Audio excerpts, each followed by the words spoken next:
રાજકોટમાં શૌર્યના સિંદૂર લોકમેળામાં ભીડ ઉમટી પડી। જન્માષ્ટમીનો મેળો માણવા લોકો ઉમટી પડ્યા છે। સતત બીજા દિવસે મોટી ચકરડી બંધ હાલતમાં છે। કલેક્ટર તરફથી મંજૂરી ન મળતા ચકરડીઓ હજી પણ બંધ છે। મોટી ફજેત અને રાઇડરને મંજૂરી મળે તેવી સંભાવના છે। તો રાજકોટમાં શૌર્યના સિંદૂર લોકમેળા જે સાતમ આઠમનો મેળો છે તેનો આજે બીજો દિવસ। સવારથી જન્માષ્ટમીના લોકમેળાને માણવા લોકો दूर दूरથી ઉમટી પડ્યા છે। સૌરાષ્ટ્રભરમાંથી લોકો આવતા હોય છે આ મેળાને માણવા માટે। ત્યારે આજે પણ મોટી ચકરડી બંધ છે, કારણ કે જ્યારે મેળાની મંજૂરી મળી ત્યારબાદ તમામ એસઓપીનું પાલન કરવું જરૂરી હતું, પરંતુ કેટલાક રાઇડ સંચાલકોએ એ એસઓપીનું પાલન ન કરતા તેમને મંજૂરી ન મળી હોવાથી મોટી ચકરડી બંધ છે। હાલમાં જે આ મેળાના દ્રશ્યો લોકમેળામાં આરોગ્ય વિભાગ દ્વારા પણ ચકાસણી કરવામાં આવી રહી છે।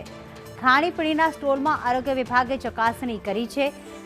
અખાદ્ય ખોરાકનો નાશ પણ કરવામાં આવ્યો। અહીંયા રાઇડની સાથે લોકો ખાણીપીણીની મજા પર માણતા હોય છે અને અત્યારે આરોગ્ય વિભાગના અધિકારીઓ ત્યાં પહોંચ્યા છે અને ત્યાં અખાદ્ય જે પણ વસ્તુનું વેચાણ થઈ રહ્યું હતું તેનો સ્થળ પર જ નાશ કરવામાં આવ્યો।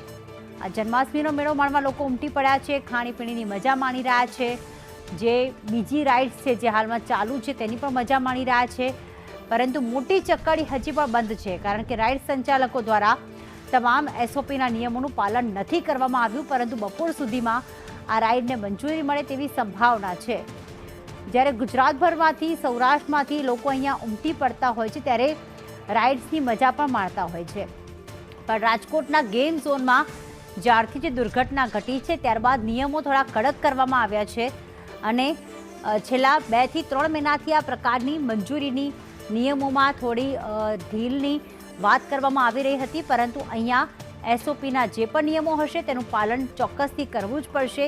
અત્યારે અમે જે આપણે દ્રશ્યો બતાવી રહ્યા છીએ જેમાં જે ખાણીપીણીના સ્ટોલ છે ત્યાં આરોગ્ય વિભાગના અધિકારીઓ પહોંચ્યા છે અને જે ખાદ્ય સામગ્રીનો ઉપયોગ કરવામાં આવે છે કોઈપણ ખાણીપીણીમાં તે ચેક કરી રહ્યા છે, તેની એક્સપાયરી ડેટ છે કે એક્સપાયરી ડેટ કઈ છે, સાથે તે વસ્તુ ખરેખર ખાવાલાયક છે કે નહીં, બરાબર શુદ્ધ તેલનો ઉપયોગ કરવામાં આવી રહ્યો છે કે નહીં, તે તમામ વસ્તુઓ હાલમાં ચેક કરવામાં આવી રહી છે। અને જો અખાદ્ય વસ્તુ જણાશે તો તેનો સ્થળ પર નાશ પણ કરવામાં આવી રહ્યો છે। લોકમેળામાં ચકરડી શરૂ ન થવાથી લોકોમાં નારાજગી પણ છે, કારણ કે કલેક્ટર તરફથી મંજૂરી નથી મળી, જેના કારણે આ ચકરડીઓ બંધ છે। લોકોએ નારાજગી વ્યક્ત કરી।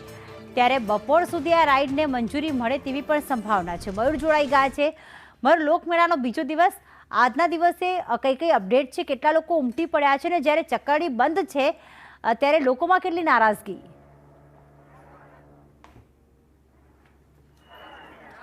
પ્રીતિ, સૌપ્રથમ તો અપડેટ આપી દઉં તમને કે લોકમેળાનો આજે બીજો દિવસ છે અને સવારથી લોકો લોકમેળો માણવા માટે ઉમટ્યા છે, પરંતુ ચકરડી શરૂ થઈ ન હોવાના કારણે અનેક લોકોની નારાજગી છે।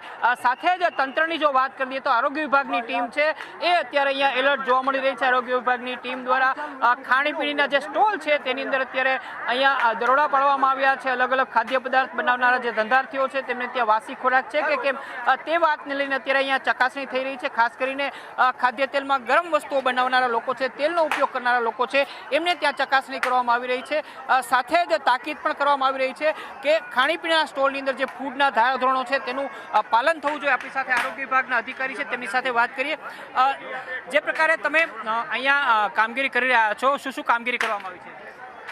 અત્યારે લોકમેળાની અંદર લોકોને સારી અને સલામત ખાદ્યચીજો મળી રહે તે માટે રાજકોટ મહાનગરપાલિકાની ફૂડ વિભાગની ટીમ અત્યારે કાર્યરત છે અને એના માટે અત્યારે અમે લોકો અલગ અલગ ખાદ્ય પદાર્થોને ચકાસી રહ્યા છીએ અને આજે લગભગ બધા સ્ટોલ છે એમાં 49 સ્ટોલ અત્યારે અમે તપાસ કરેલ છે, જેની અંદર અમે અત્યારે અલગ અલગ ખાદ્યચીજ જેમ કે સડેલા અમુક બટેટા હતા, પાણીપુરીવાળા પાસે છે, કલરવાળી ચટણી છે, એ મળીને અંદાજિત અમે તો અત્યારે 160 કિલો જેટલો નાશ કરેલ છે। બિલકુલ, ખાદ્ય પદાર્થને ત્યાં ચેકિંગ કરાયું છે, વાસી ખોરાક છે તેમનો નાશ કરવામાં આવ્યો છે। બીજી તરફ લોકો છે હજુ પણ ચકરડીની રાહ જોઈ રહ્યા છે। લોકમેળો મહાલવા માટે, માણવા માટે અહીંયા મોટા પ્રમાણની અંદર ન માત્ર રાજકોટ પરંતુ સૌરાષ્ટ્રભરમાંથી લોકો આવ્યા છે અને દરેક લોકોની એક જ ડિમાન્ડ છે કે ચકરડીઓ આખરે શરૂ ક્યારે થાય છે, કારણ કે લોકો છે એ ચકરડી માટે આવ્યા છે, હજુ સુધી ફજેત ફાળકા કે શરૂ નથી થઈ। આપણે લોકોની સાથે વાત કરશું। બેન, શું કહેશો તમે? આ ચકરડી શરૂ નથી થઈ હજુ સુધી? કેમ ચાલુ થઈને જ ખબર નથી, અમારા છોકરાઓને બેસવાનું છે, પૂછવા ગયા છે કઈ જવાબ નથી દેતા। ગયા વર્ષે પણ ચકડીમાં નહોતા બેઠા, લોકમેળો નહોતો થયો વરસાદના કારણે. આ વખતે શું લાગે છે, થશે શરૂ? કઈ ખ્યાલ નહીં. પરિવાર સાથે આવ્યો છો, બાળકો સાથે? હા, તો બાળકો સાથે, પરિવાર સાથે લોકો આવ્યા છે, નાના નાના બાળકો પણ છે. આપણે તેમની સાથે વાત કરશું. શું કહેશો, ચકેડી હજુ સુધી શરૂ નથી થઈ? કાંઈ નિર્ણય લેવાયો નથી એનો. બસ તું શું કહીશ? અમારે બેસવું હતું પણ એને બંધ છે. બંધ છે ચકેડી હજી સુધી. શું કહેશો તમે, ચકેડીમાં બેસવું હતું? પણ રાઈડ ચાલુ નથી થઈ કોઈ. હજી ચાલુ નથી થઈ? હા, ક્યારે ચાલુ કરવાના? ક્યારે ચાલુ થશે રાઈડ? આ 1.5 દિવસ થઈ ગયો છે, ચકેડી ચાલુ નથી થઈ. રાઈડ ચાલુ કરાવો એમ.